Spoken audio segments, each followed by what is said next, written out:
নিজের স্বাধীন অস্তিত্ব যে হোপাকে হেদি ঘুদি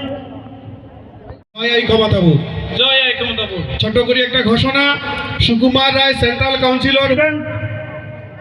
মানি তপতিরাম আজকের এই জনসভার মধ্য দিয়ে আমরা জানিয়ে দিতে চাই এটাকার মানুষের দীর্ঘদিনিয়া দাবি আর এক পাকে গণতান্ত্রিক আন্দোলন কামতাপুর বা গ্রেটার কুচবিহার রাজ্যের জন্য, অন্য ফালে সশস্ত্র সংগ্রামের নাম হলে আমার কেএলও অর্থাৎ কামতাপুর লিবারেশন অর্গানাইজেশন, তার চিফ জীবন সিংহ ডাঙ্গুরিয়া, অন্য ফালে আমার কেএলও কেএনচিফ ডিএল কোট ডাঙ্গুরিয়া এবং শান্তি আলোচনা ডাকা আনছে শুনেছেন 7 দফায় আলোচনা আছে, চূড়ান্ত পর্যায়ে প্রকাশ পায় নাই। এটা অতি সত্ত্বর আমার ঘোষণা করা হবে, কারণ এটাকার মানুষের স্বাধীনতা, এটাকার মানুষের ভাষা সংস্কৃতি ইতিহাস ভূখণ্ডের স্বাধীনতা সাংবিধানিক ভারতবর্ষের সাংবিধানিক অনুযায়ী ফিরে পাওয়া যায়, যেটা ছিল মানে 1949 সালের 28 আগস্টে একটা মাঝারি কিলোমিটার কুচবিহার রাজ্য হিসাবে ছিল যেটাকে আমার গ্রেটার কুচবিহার, বৃহত্তর কুচবিহার সি ক্যাটাগরি স্টেট, সেটা ফিরিয়ে দেখ আর আমার আলাদা কামতাপুর রাজ্য ফিরিয়ে দেখ। আমার এই সবার মধ্যে আজ এই প্রেস মিডিয়ার মধ্যে দিয়ে আমার জানান দিতে চাই। আর আগামী একটা কোয়া হয়েছে আমার 3 মাসের মধ্যে যদি না হয়, এটাকার মানুষের দাবি যদি পূরণ না হয়, আমার এটাকার মানুষের দিয়ে এই 3 মাসের পরে যে আমার স্টেপ হবে এই শান্তি চুক্তির বাদে, সেটা একটা বৃহত্তর গণসমাবেশের আমার চিন্তাভাবনা আছে আমার। হ্যাঁ, এই চিন্তাভাবনা আমার এটার মধ্যে আমার কমপ্লিট করিবার চাই, যাতে এটাকার মানুষের স্বাধীনতা স্বাধিকার মৌলিক অধিকার এই শান্তি চুক্তির মধ্য দিয়া, বিশেষ করে মানি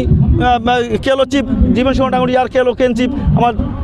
ডিএল কোচ ডাঙ্গুরিয়ার মাধ্যমে এই একদম চূড়ান্ত পর্যায়ের শান্তি আলোচনার মধ্যে দিয়ে এটাকার মানুষের অধিকার ফিরিয়ে দেয় ভারত সরকার। আমার যে গোসাইঘাট যে কার্যসূচি শোকাকে মোর ইয়াবড় দণ্ডবোধ, তোমার যে সমস্ত প্রেস অন্য কর্নার থেকে যে সমস্ত ভাইগুলো আসছেন, তা আজকের যে প্রেস বাইট বা এই সভার মূল উদ্দেশ্য হচ্ছে জীবন সিংহ ডাঙ্গুরিয়া কেএলও চিফ, আমার জাতির আইকনিক লিডার, আর আমার ডিএল কোচ ডাঙ্গুরিয়া কেএলও কেএনচিফ, এই দুজনের সঙ্গে ভারত যে আমার গণসমাবেশ আয়োজন করা হয়েছে, বিশেষ করে কমতাপুর স্টেট ডিমান্ড কাউন্সিলের অধ্যক্ষ যে আমার গণসমাবেশের মেইন দাবি যে পৃথক যে আমার রাজ্য কমতাপুর রাজ্য, আর বিশেষ করে আমার জীবন সিংহ কেএলওর লগত যে আমার শান্তি চুক্তি বা শান্তি স্বাক্ষর যে আমার কৰিব লাগিছিল, এই নকৰা যে আমি দাবি ৰাইজৰ দাবি ইতিমধ্যে কিন্তু হাজাৰ ৰাইজে কিন্তু ইয়াতে গণসমাবেশত মানে একগোট হৈছে। আৰু এই যে আজিৰ এই গণসমাবেশৰ প্ৰগ্ৰামৰ অনুষ্ঠানৰ যোগেদি এটা বস্তু মেছেজ দিব বিচাৰিছোঁ চেণ্ট্ৰেল গভৰ্ণমেণ্ট, যে অতি সোনকালে যদি আমাৰ সমস্যাখিনি যদি সমাধান নহয়, পৃথক কমতাপুৰ ৰাজ্য জনজাতিকৰণ আৰু যি আমাৰ ভাষা, বিশেষকৈ আমাৰ কেএলৰ লগত ইতিমধ্যে আমাৰ জীবন সিংহ ডাঙৰীয়াই ইতিমধ্যে 3 বছৰ পাৰে হ'ব গৈ আছে। প্লাছ আমাৰ যি আমাৰ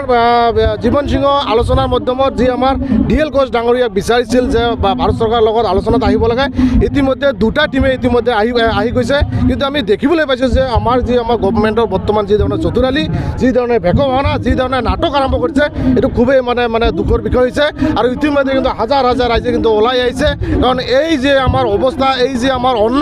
অন্যায় কিন্তু বৰ্তমানে কোচ ৰাজবংশী জনগোষ্ঠীয়ে ইতিহাসত দেখা নাই যে আজি ভাৰত চৰকাৰৰ আলোচনাৰ নামত যি ধৰণে কৰিব লাগিছিল, যি ধৰণে নাটক আৰম্ভ কৰিছে বা যি ধৰণে আমি আজি আকৌ পুনৰাই দাবী উত্থাপন কৰিব লগা হৈছে, এইটো ক'বলৈ গ'লে এটা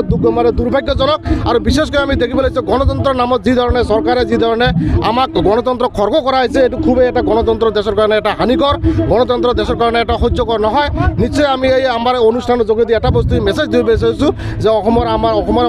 মিনিষ্টাৰ হওক বা চেণ্ট্ৰেল গভৰ্ণমেণ্ট হওক, অতি সোনকালে আমাৰ সমস্যাখিনি সমাধান কৰিব লাগে। অন্যথা কিন্তু আমাৰ যি গণতান্ত্ৰিক আন্দোলন, হাইৱে ব্লক, ৰেল ব্লক যিকোনো কাৰ্যসূচী লোৱাৰ কাৰণে ইতিমধ্যে ৰাইজে সঁহাৰি জনাইছে। আগন্তুক দিনত এটা বস্তু